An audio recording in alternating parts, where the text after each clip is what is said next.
Hey students, welcome to my channel. आज मैं हिंदी साहित्य में रेखा चित्र और संस्मरण के बारे में पार्ट सेकंड लेकर आई हूँ। मैं रेखा चित्र और संस्मरण के बारे में पिछली वीडियो में बता चुकी हूँ कि रेखा चित्र और संस्मरण में क्या अंतर है। फिर भी एक बार देख लेते हैं रेखा चित्र और संस्मरण होते क्या हैं। रेखा चित्र अंग्रेजी के स्केच शब्द का अनुवाद है। जिस प्रकार चित्रकला के बिना रंगों का प्रयोग किए हुए रेखाओं से रेखा चित्र निर्मित किए जाते हैं, उसी प्रकार जब शब्दों के माध्यम से किसी व्यक्ति के व्यक्तित्व को उभारा जाता है तब उस रचना को रेखा चित्र कहा जाता है। आइए संस्मरण के बारे में महादेवी वर्मा क्या कहती हैं। संस्मरण लेखक की स्मृति से संबंध रखता है। स्मृति में वही अंकित रह जाता है जिसने उसके भाव या बोध को कभी गहराई से उद्वेलित किया हो। चलिए आगे देखते हैं रेखा चित्र और संस्मरण के बारे में। हिंदी रेखा चित्रों के विकास में राम वृक्ष बेनीपुरी का नाम अग्रणी है।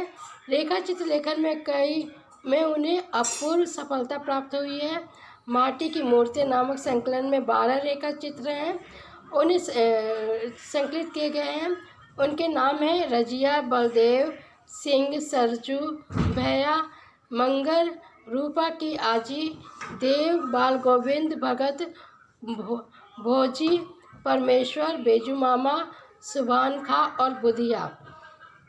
लाल तारों में 16 रेखा चित्र हैं तथा गेहूं और गुलाब में 25 रेखा चित्र का संकलन किया गया है। कन्हैया मिश्र प्रभाकर के कई रेखा चित्र संकलन अब तक प्रकाशित हुए हैं, यथा भूले हुए चेहरे, जिंदगी मुस्कुराई, माटी हो गई सोना, दीप जले शंख बजे, संस्मरण आदि। संस्मरण लेखन की कला में पारंगत प्रभाकर की भाषा सादगी और प्रवाह लिए हुए है। उनकी भाषा बिल्कुल सादगी और बिल्कुल फ्लुएंसी लिए हुए है। रेखा चित्र लेखन में प्रोफेसर प्रकाश चंद्र गुप्ता का भी महत्वपूर्ण स्थान है। हंस के रेखा चित्र विशेषांक में उन्होंने हरिवंश राय बच्चन पर एक रेखा चित्र लिखा था। उनके रेखा चित्र संग्रह के नाम है रेखा चित्र, पुरानी स्मृतियाँ और विशाखा। आचार्य विनय मोहन शर्मा का नाम भी रेखा चित्र में बहुत प्रसिद्ध है। रेखाएं और रंग नामक रेखा चित्र संग्रह में उन्होंने एक और भूमिका के अंतर्गत रेखा चित्र के सैद्धांतिक पक्ष का उद्घाटन किया है तो दूसरी ओर एक कुशल रेखा चित्रकार होने का परिचय भी दिया है।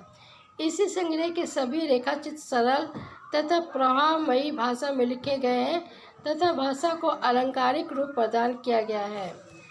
देवेंद्र सत्यार्थी को भी हिंदी का प्रमुख रेखा चित्रकार माना गया है। उनके प्रमुख संकलन हैं क्या गोरी क्या सावरी, रेखाएं बोल उठी, एक युग एक प्रतीक आदि। इनके रेखा चित्रों में भावात्मक शैली का प्रयोग किया गया है। लेखक का नाम और कृतियों का नाम: फर्स्ट चतुर्सेन शास्त्री वातायन, सेकंड ओंकार शरद लंका महाराजिन, थर्ड सेठ गोविंदास स्मृतिकर, फोर्थ डॉक्टर प्रेम नारायण टंडन रेखा चित्र, फिफ्थ श्रीमती सत्यवती मलिक अमिट रेखाएं।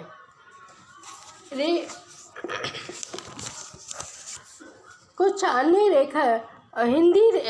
हिंदी रेखा चित्र एवं संस्मरण विद्या के अंतर्गत प्राय बहुत सारा प्राप्त कार्य हुआ है।